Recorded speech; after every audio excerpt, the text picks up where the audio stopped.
14 साल का राहुल ब्राइट और चेयरफुल लड़का जो हर पेरेंट्स का सपना होता है, लेकिन पिछले 2 सालों में उसकी हैबिट्स बदल गई। ब्रेकफास्ट में इंस्टेंट नूडल, लंच में बर्गर और हर रात कोला और चिप्स। धीरे धीरे उसका वजन बढ़ने लगा। पेरेंट्स ने सोचा बच्चा है, बड़ा होकर ठीक हो जाएगा, लेकिन वो ठीक नहीं हुआ। एक दिन स्कूल असेंबली में अचानक बेहोश हो गया। हॉस्पिटल में डॉक्टर ने कहा हार्ट डैमेज। राहुल का बचपन जंक फूड की वजह से खत्म हो गया। और राहुल सिर्फ एक नाम नहीं है, यह लाखों बच्चों की कहानी है। सोचिए, क्या सिर्फ बच्चे की गलती है? यह एक पूरी जनरेशन के साथ हो रहा है जनाब। आज इसी ट्रैप के खिलाफ मैं ये केस पेश कर रहा हूं।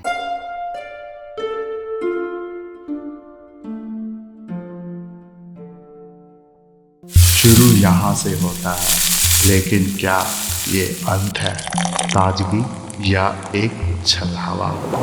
ये बुलबुले जो अपनी ओर खींचते हैं, पीछा छोड़ते ही नहीं। हर टुकड़ा एक रात छुपाई है। क्या आपको दिखता है? यह सिर्फ फ्रस्ट्रेशन की शुरुआत थी।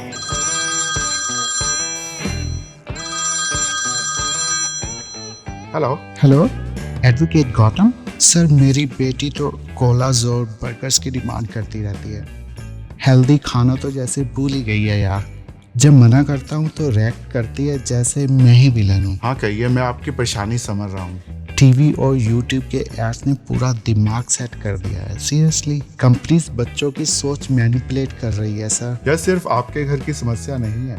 एड्स और जो कंपनीज हैं वो जानबूझकर जो बच्चे हैं उनको टारगेट कर रही है। इट्स हाई टाइम, कुछ एक्शन लेना ही पड़ेगा सर। आपकी बात सही है। अब वक्त आ गया है कि इनके खिलाफ कुछ किया जाए। मैं इसे कोर्ट में लेके जाऊंगा। माननीय जज साहब, यह मामला सिर्फ टेस्ट का नहीं, ट्रैप का है। हमारे देश में जहां कभी दादी माँ के परांठे और मम्मी की दाल का बोलबाला था, वहां आज क्रिस्पी चिप्स और कूल कोला ने जगह ले ली है। यह सिर्फ खाने की आदत नहीं है, यह एक एपिडेमिक है। सोचिए, बच्चों के लंच बॉक्स में रोटी सब्जी की जगह बर्गर्स और फ्राइज आ गए हैं। और शाम की चाय के साथ जहां कभी भुने हुए चने का बोलबाला होता था, उसकी जगह शुगरी बिस्किट्स मंचेस ने ले ली। अब सवाल उठता है, इसके पीछे असली गुनहगार कौन है? मल्टीनेशनल कंपनीज, फ्लैशी एड्स या हमारी खुद की प्रायोरिटी जो कन्वेंस को हेल्थ से ऊपर रख रही है? जज साहब, कभी सोचा है यह एपिडेमिक कहां से शुरू हुआ? टीवी और यूट्यूब के कैची कैंपेन से? मैगी, रिश्ते मांगे बस 2 मिनट, जो हर पल को इमोशनल बना देते हैं। और लेस का एड, ट्रेन पे टसल, जहां रणबीर कपूर और आलिया भट्ट चिप्स शेयर कर रहे हैं। देखिए, एड्स में बॉन्डिंग का सिंबल बना दिया चिप्स और नूडल्स को, जैसे बिना इन स्नैक के रिश्ते अधूरे हों। असल में यह सिर्फ एड नहीं है, यह मैनिपुलेशन है। एड्स हमारे बच्चों को इमोशनल ट्रैप में फंसा रहे हैं। और यह सिर्फ बच्चों की बात नहीं है। ऑफिस में रोटी सब्जी की जगह आज बर्गर्स और नूडल्स ने ले ली है जनाब। और मूवी नाइट्स का मतलब प्रोसेस्ड नाचोस और शुगरी सोडास। 2024 और 25 का लाइफस्टाइल फास्ट, फ्लैशी और अनहेल्दी। और मैं आपके सामने प्रस्तुत करता हूं exhibit A, manipulating marketing tactics. माननीय जज साहब, यह देखिए, एड में सिर्फ प्रोडक्ट नहीं, इमोशन बेचे जा रहे हैं। रणबीर कपूर और आलिया भट्ट एक चिप्स पैकेट शेयर करते हैं, टीजिंग हंसते हुए। और चिप्स यहाँ सिर्फ स्नैक नहीं है, यह बॉन्डिंग का सिंबल बन गया है। सोचिए, जब व्यूअर्स इन एड्स को देखते हैं तो उनके दिमाग में क्या चलता है? अगर रणबीर और आलिया भट्ट अपने प्यार को चिप्स से जोड़ रहे हैं तो मैं क्यों नहीं? यही मैनिपुलेशन है। एड्स हंगर नहीं, आपकी फीलिंग के साथ खेल रहा है। अब आप इमेजिन कीजिए, आप अपने क्रश के साथ बैठे हैं और वो एड का सीन रिप्ले करते हुए कहे, शेयर करेंगे ना? क्या आप मना कर पाएंगे? एड्स आपको गिल्ट और पीयर प्रेशर से मैनिपुलेट करते हैं।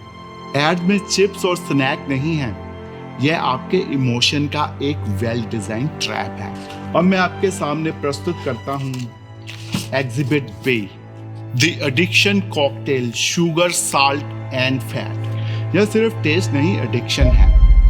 हार्वर्ड की स्टडी बताती है कि जंक फूड डोपामिन ट्रिगर करता है, वही केमिकल जो ड्रग्स रिलीज करते हैं। कंपनीज हमारे दिमाग के साथ खिलवाड़ कर रही हैं और ये एडिक्शन एकदम लीगल है क्योंकि इसे फूड की कैटेगरी में बेचा जाता है जनाब। राहुल सिर्फ एक एग्जाम्पल है, ऐसी लाखों कहानियां हैं।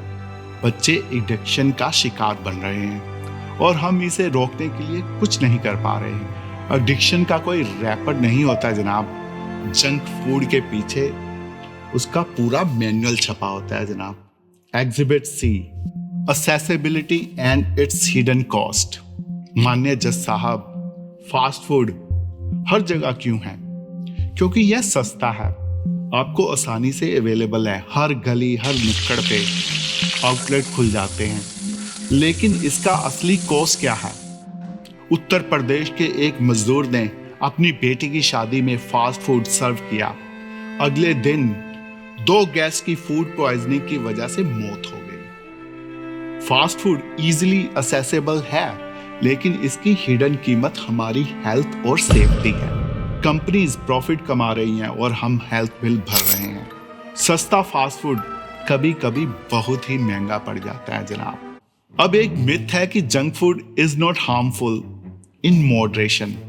आपने सुना होगा, मॉडरेशन इज ए की। यह तो वही बात हुई, कोई आपसे कहे कि मैं सिर्फ वीकेंड पे सिगरेट पीता हूं, इसीलिए मैं सेफ हूं। सच तो यह है कि WHO की रिपोर्ट कहती है कि even small amount of junk food अगर रेगुलरली खाया जाए तो डिजीजेस का दरवाजा खोल देती है। High blood pressure, diabetes, obesity, यह सब आपकी प्लेट में बैठ जाते हैं। तारीख पे तारीख, सिर्फ कोर्ट रूम में नहीं, डिजीजेस के साथ भी मिलती है। Myth number 2, junk food is affordable. Affordable लगता है, लेकिन असली कॉस्ट कभी सोची है? 100 रुपए का बर्गर और 10 लाख रुपए की सर्जरी। सिंपल मैथ है। कॉस्ट सिर्फ पैसे की नहीं है, यह आपकी खुशियां, रिलेशनशिप और प्रोडक्टिविटी की भी कीमत है। सोचिए, सस्ता दिखने वाला जंक फूड आपके फ्यूचर को कितना महंगा पड़ सकता है। सस्ता जंक फूड, महंगी हेल्थ, क्या यह डील सही लगती है आपको? माननीय जज साहब, यह सिर्फ हेल्थ का मामला नहीं है, यह हमारी अगली पीढ़ी का फ्यूचर है। एड्स, अफोर्डेबिलिटी और एडिक्शन से हमारे सेहत का सौदा कर रही है। आइए एक नई तारीख तय करें, हेल्थ के लिए और टेस्ट के खिलाफ। यह लड़ाई सिर्फ मेरी नहीं है, यह हमारी लड़ाई है। अगर यह मैसेज आपको सही लगता है तो इसे शेयर कीजिए। कौन जाने कोई स्टार या कंपनीज इसे देखकर खुद को बदलने की कोशिश करे। तारीख पे तारीख, लेकिन अब हेल्थ को प्रायोरिटी की तारीख मिलनी ही चाहिए। जय हिंद।